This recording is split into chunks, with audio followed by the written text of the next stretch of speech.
In this video, I'm going to go over everything you need to know about the AMFILM tempered glass screen protector for the Galaxy S25 Ultra. We're going to see why you may or may not want this screen protector. I'm going to go over the full installation, and we're also going to test out how well the in-display fingerprint sensor works along with the S Pen. Then we're going to test the durability with a drop and a scratch test. And by the end of this video, you'll know whether or not the screen protector is right for you. And if you guys do want to pick this up, I will be putting product links in the video description. So let's get started. So we get 2 tempered glass screen protectors with guides, 2 rear camera protectors, 2 installation packets, and an installation manual with some dust stickers. So first we need to thoroughly clean off the screen with the alcohol wipe, then dry it off. Then remove any dust with the dust sticker.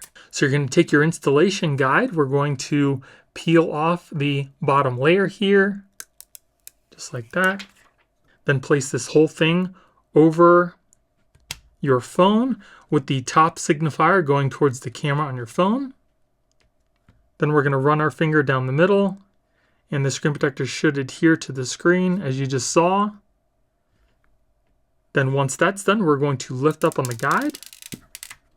And then we'll take a look at our screen here. And it does look like, of course, I got a piece of lint or something underneath the screen in the middle. And a little dot there.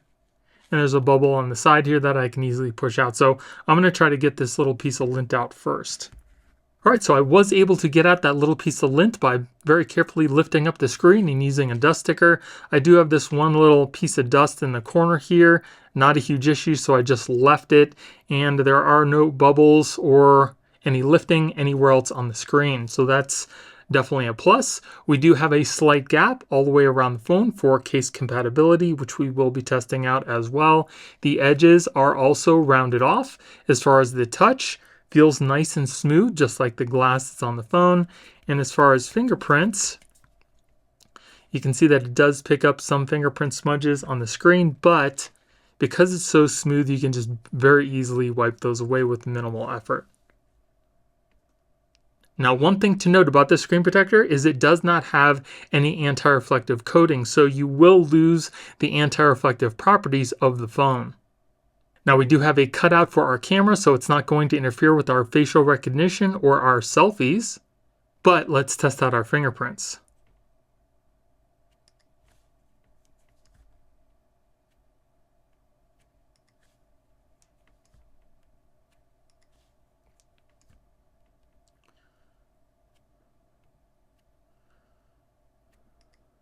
So it looks like it's kind of hit and miss. And if you are having problems with your fingerprints reading, just reinstall your fingerprints and you shouldn't have any issues. So I'm going to do that right now. We're going to re-input my fingerprints and we'll see if it has any effect on the screen.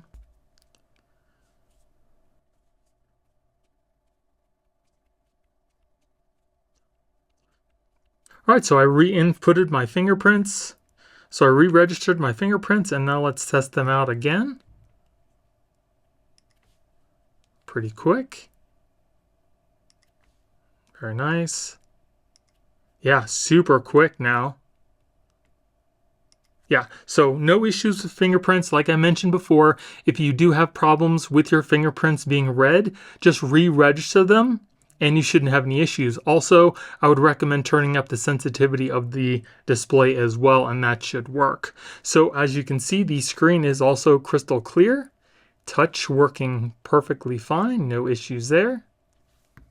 So now let's take a look at our screen as if we were looking at it through polarized sunglasses. And you can see that looking at the screen dead on, it's crystal clear. But if you start to look at the phone from the side, you do get a slight rainbow effect. Not horrible, because when you're looking at the screen dead on, there's no rainbow, which is great, because a lot of screen protectors out there have a really bad rainbow effect, and this one seems to be pretty good. So now let's test how well the S Pen works with our screen. And I'll attempt to draw a straight line here.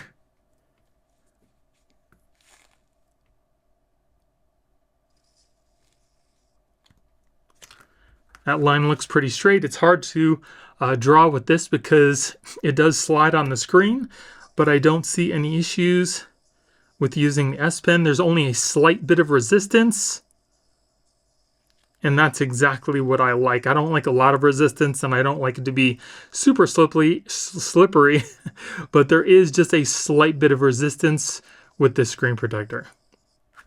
Then let's install our rear camera protectors. So again, all you need to do is thoroughly clean off your camera lenses. You don't want any smudges or anything on there. And then just dry those off. Then take your rear camera protector. We're going to peel off the backing. And then just line this up with the cameras on the back of your phone. And you'll press it into place when it kind of falls into place here over your camera lenses. Just like that. Press it into place. Give those a little wipe. And there you go.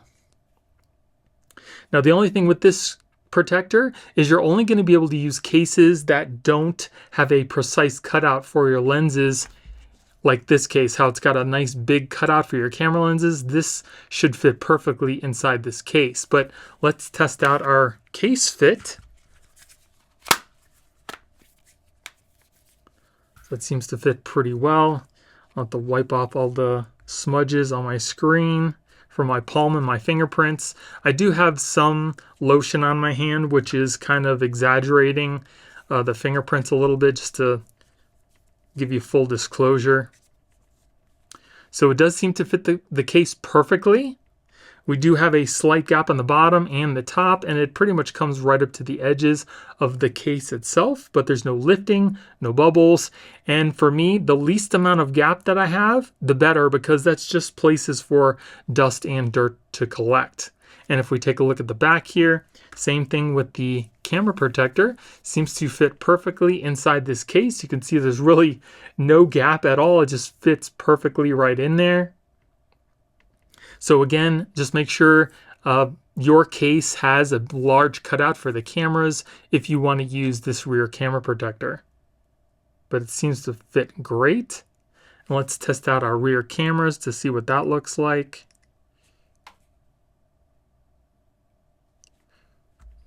And rear cameras look pretty clear. I don't see any issues. The macro camera works perfectly fine, nice and clear. So you shouldn't have any issues using this camera protector. So everything's looking great so far. Now let's test out the durability with the scratch and the drop test. So for this drop test, we're going to be dropping a 2.4 ounce steel metal ball at a starting height of 2 feet. If the screen protector doesn't crack, we'll move it up foot by foot until it eventually does. So here we go at 2 feet.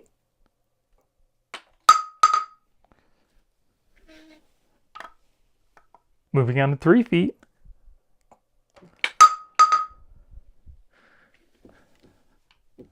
4 feet.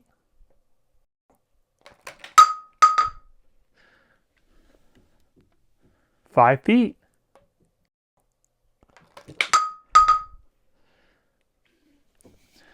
5 feet. All right, so this screen protector lasted up until a 5-foot drop. Now let's move on to the scratch test. So regular tempered glass starts to scratch around a Mohs hardness number 6. So we're going to start off our test with the number 5. And then we'll move on to a number 6. And then finally a number 7.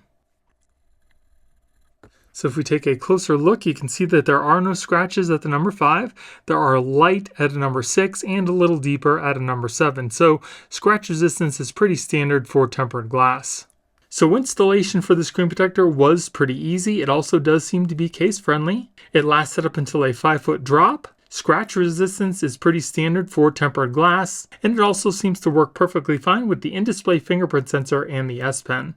Now let's test out the scratch resistance of the rear camera protector. So again, we're going to start off our test with a number 5. And we'll move on to a number 6. And then finally a number 7. So again, if we take a closer look here, you can see there are no scratches. And wipe that off really quick. Yeah, there are no scratches at the number 5. There are light at a number 6, very, like ever so slight, and a little deeper at the number 7. So again, scratch resistance is pretty standard for tempered glass. So this screen protector seems to check all of the boxes. The only thing is it does not have any anti-reflective coatings. And I'm curious to know, do you guys care if you have anti-reflective properties for your tempered glass? What do you care about most when you're looking for a tempered glass screen protector for your phone? Let me know in the comments below. And again, if you guys want to pick this up, I will be putting product links in the video description. And if you guys enjoyed the video, it would really help out my channel if you gave me a thumbs up and consider subscribing. Thank you all for watching. I hope you have a great day, and I'll see you in the next one.